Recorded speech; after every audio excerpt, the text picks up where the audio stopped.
내가 잠을 자면서 꿈을 꾸는데 죽은 사람이 계속 보여. 내가 눈을 뜨고 있는 건가? 눈을 감고 있는 건가? 이조차도 헷갈리는 상황에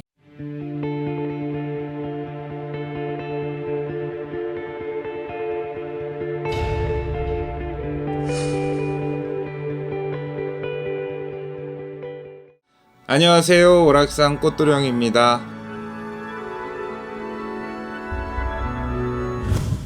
안녕하세요. 네, 안녕하세요. 인간이 살다 보면 네. 신의 힘을 빌려야 하는 때들 있잖아요. 맞아요. 있어요. 이게 사람이 내가 아파서 병원에 가면 그 병을 치료하기 위한 수단으로 의사 선생님의 의견에 따라서 뭐 수술이 됐던 약 처방이 됐던 이런 것들을 받잖아요. 무당집도 마찬가지예요. 그 사람의 인생을 놓고 논했을 때 해결이 될 만한 상황들이 눈앞에 벌어져 있으면 이렇게 해결하시면 되겠습니다라고 얘기하지만 인간의 힘으로 도저히 되지 않는 경우들이 있어요. 대표적인 예로 그런 것들 있잖아요. 우리 아버지가, 우리 어머니가 혹은 형제가 급작스럽게 돌아가셨어. 운명종시 임종수시에 말 한마디 제대로 하지 못하고 가시고 하늘만이 가지고 계신 분들이 계시면 그분들을 천도해주는 진옥이굿이라는 걸 하게 되죠. 제일 필요한 순간 중에 하나가 이 진옥이굿이라는 거예요. 그 다음 두 번째로 사업을 잘 하고 있다가 희한하게 어느 순간부터 사업이 제대로 풀려나가지를 않아. 돈이 수금이 돼야 되는데 수금이 되지를 않고 무언가 막혀있는 듯한 상황이 벌어져서 무당집을 찾아갔는데 운이 막혀들어서 이 운을 뚫어줘야 되는 상황이 분명히 있습니다. 그것을 해소하기 위해 굿을 하셔야 됩니다. 재수굿이라고도 표현하고요, 운맞이굿이라고도 표현하고요. 그 상황이 도래하면 굿이란 행위가 분명히 필요하죠. 왜? 운을 높여줘야 되기 때문에. 사업을 하면 사업이 잘 될 수 있게끔 만들어줘야 되기 때문에 그 굿이 필요합니다. 세 번째는 그런 경우 있잖아요. 내가 잠을 자면서 꿈을 꾸는데 죽은 사람이 계속 보여. 내가 눈을 뜨고 있는 건가? 눈을 감고 있는 건가? 이조차도 헷갈리는 상황에 계속 귀신들이 나를 이렇게 괴롭히는 것 같고 나한테 무언가가 다가오는 것 같고 이런 상황들이 벌어졌을 때 기운을 정화시켜주는, 그 기운을 안정시켜주는 행위가 필요합니다. 이게 인간의 힘으로 도저히 이해가 되지 않는 상황이잖아요. 그것들을 해소하기 위한 굿행위가 필요하기도 합니다. 그 다음 자식 문제. 이게 제일 큰 문제이기도 하죠. 갑자기 아이가 아파.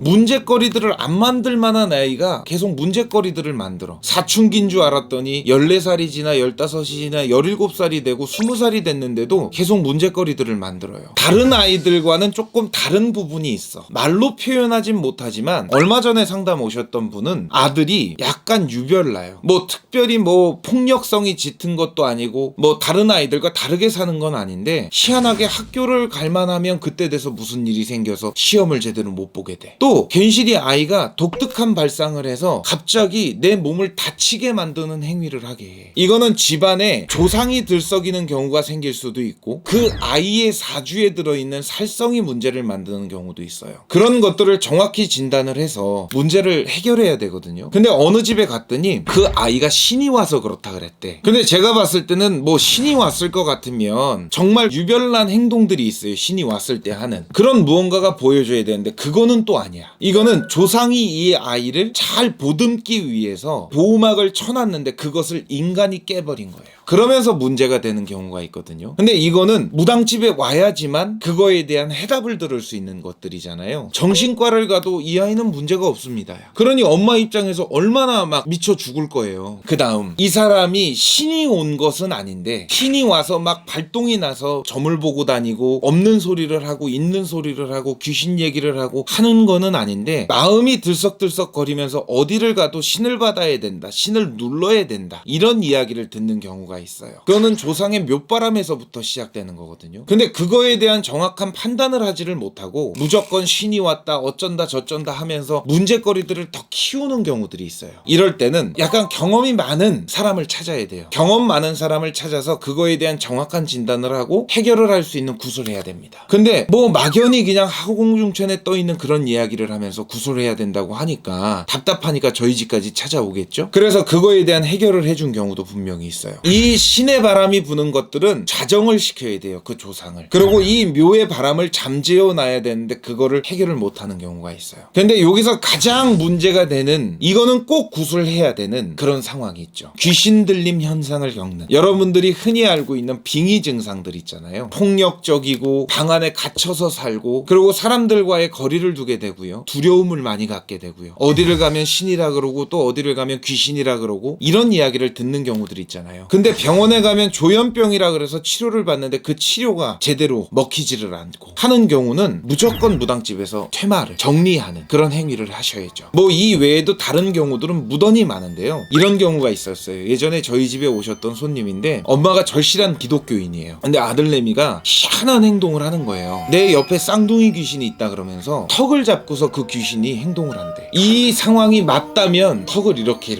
하고, 아니면 고개를 이렇게 돌린대요. 그래서 엄마가 깜짝 놀라서 정신병원에다 갖다 가뒀어. 그러고 나서 그 누나가 우리 집에 점을 치러 온 거예요. 이거는 정신병이 아니다. 이건 100% 귀신병이다. 나한테 맡겨서 해결을 하면 충분히 해결책이 나온다 라고 얘기를 했거든요. 정말 그 아이를 데려가지고 본향에 가서, 고향 산천에 가서 그 아이 퇴마를 시키고 데리고 와서 구술했어요. 그러고 나서 그 친구가 지금 결혼을 해요. 멀쩡해졌어요. 그만큼요, 이 귀신을 퇴마하는 것은 그 아이의 정확한 진단이 필요해요. 그냥 윽박 찔른다고, 갖다 채 누른다고, 정신병원에 갔다가 가둔다고 해서 해결되는 부분은 아니거든요. 보이지 않는 그 힘이 분명히 존재합니다. 신이란 존재는 분명히 존재를 해요. 이거를 해결해야 되는 건 신의 원력으로, 신의 힘으로만 해결할 수 있는 부분이 분명히 있어요. 이런 경우에는 분명히 무당이 해결해야 되는 부분들이에요. 한낱 인간이 해결할 수 있는, 과학적으로만 해결할 수 있는 그런 것들이 아니거든요. 그런 부분들은 분명히 무당집에 와서 구술하셔야 돼요. 내가 구술 여러분들한테 종용하는 게 아니라 꼭 필요한 상황에 적재적소에 필요할 때는 그 역시도 한 가지 방법으로 필요하다. 이 부분 여러분들이 어느 정도 인지하셨으면 좋겠습니다. 다음 시간에 또 뵙겠습니다. 감사합니다.